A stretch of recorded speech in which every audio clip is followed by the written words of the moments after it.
Welcome to One Word a Day. I'm Sophie, your pilot into the universe of Chinese. Let's continue with sound alikes of this week. And we started with jiǎn. It's pronounced still as jiǎn. Same right side radical that sounds like a qian.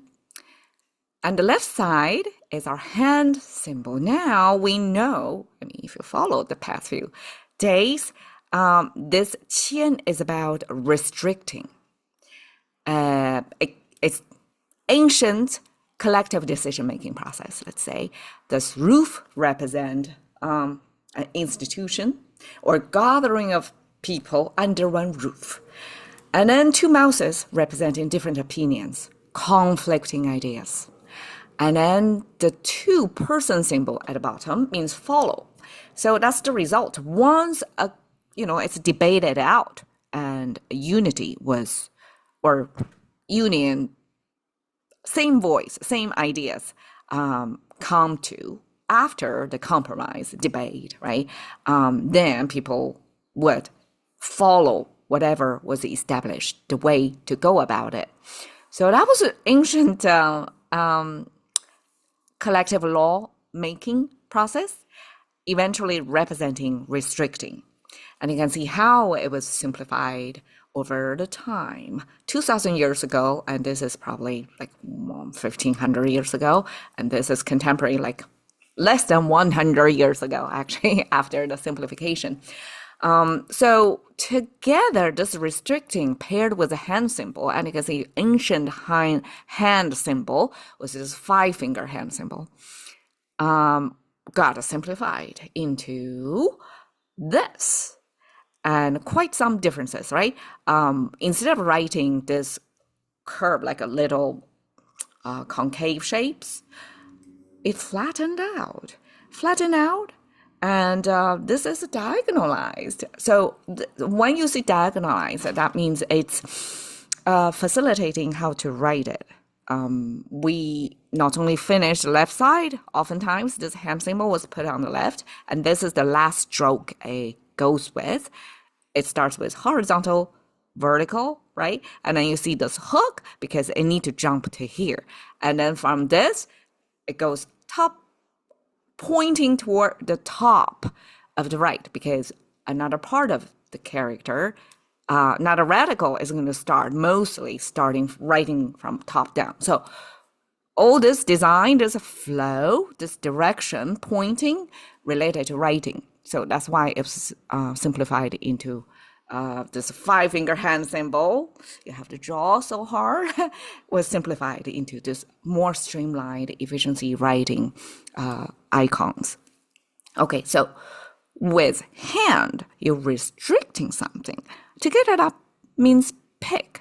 So pick in here can be visualized like there are things scattered on the ground, and you kind of gather them together, restricting their location, right, their placement. So they come together, and then you pick them up like this. So this pick is more like gleaning.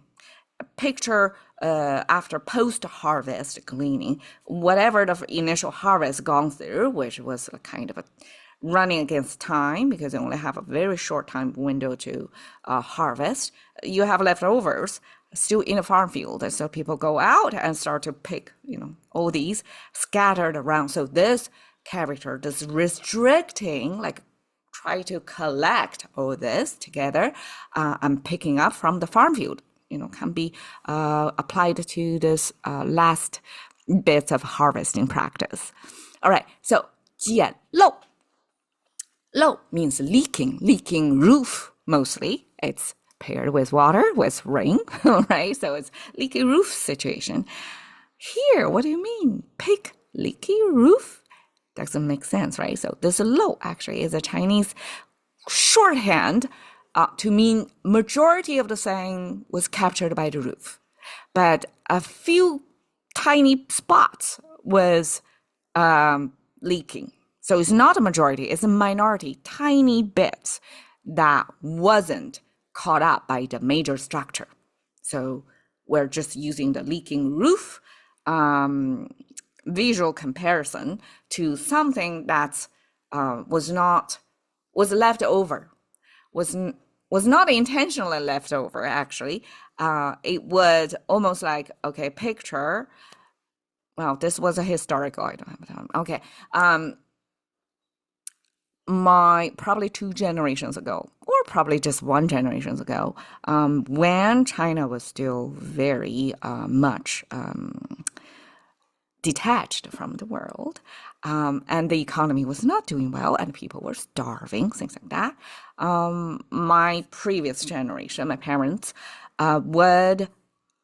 some of them would have the experience of they have to pick the coal bits or charts that's left over, like dropped down from the coal train. So a train carrying a whole load of piles of coals, sometimes they got the scattered bits and here and there along the train tracks. So little kids will spend a ton of time doing this exact motion of what's left, crumbles from that coal train, because that was survival necessity back then. If you don't have coal and your family cannot afford, you're going to be cold, right? So this low give you the sense of that was not intentional, but sometimes after the big train, rolling past, and you can see little bits left over. So pick leftover, basically. 捡漏. 捡起, 起 is this up. We stand up from sitting position. We use this 起身, like up your body. So this up image, we actually use an action word to go with it. Unlike in English, we have pick up, this up as adverb, but Chinese would pair it with another action word to point you to standing up motion. So pick up is like you gather, you grab it with your hand and up, stand up. Okay. 捡拾 is a pairing of very similar meaning words together. So this is a common expression setup combination. So 2 action words have heavy overlapping of meaning, and then they put them together. It would be regarded as redundancy in English. Like, why you say something twice? Just say it slightly different. Well, Chinese, because we had this limitation of pronunciation. Every character is just one, most of the time, just one syllabus. Like jiǎn, right? Even if there are 2 vowels in it, but it's considered as one syllable. And one syllable would be, when you hear it, all the combinations of syllables would be very limited. And when you hear 简 by itself, it can mean like hundreds of things, literally. Okay, check out. If you can type Chinese, check out 简. You just spell 简. And in the keyboard enter, you don't even have the sound, the tone in there. So when you enter jiǎn, you will see hundreds of long lists of characters sharing the same J-I-A-N pronunciation. And when we're talking, most verbal communication use how can you differentiate one from another? So this double down of same, similar, adjacent meaning characters, but different sounds, then pair together so that we double lock down on the meaning, we can differentiate exactly which jiǎn we're using now. Not only rely on the whole context of the conversation, but just the pairing of the 2 characters. Then we kind of unlock a particular direction. Otherwise, audibly, it's too much hard work to just contextualize and figure out a meaning. Okay, that's the dynamics, the momentums of why Chinese use this mechanism to create meaning. And then what's the difference between 简 and 拾? Okay, 简 is more sweeping, gather things together because it's a little bit left over from all over, the harvest, post-harvest kind of 简. Well, 实 is more like a curated. You know what you want, and there's a million things out there, but you only pick whatever you want to collect. So this is 实 almost like aesthetically, either aesthetically pleasing or you have like a research focus that you don't gather everything. Not everything is meaningful for you. You only, go for that particular thing. You want to cure it. So this 实 was more, I guess, highbrow. Like 简 is more like survival necessity, while 实 is more like aesthetic and taste-making thing.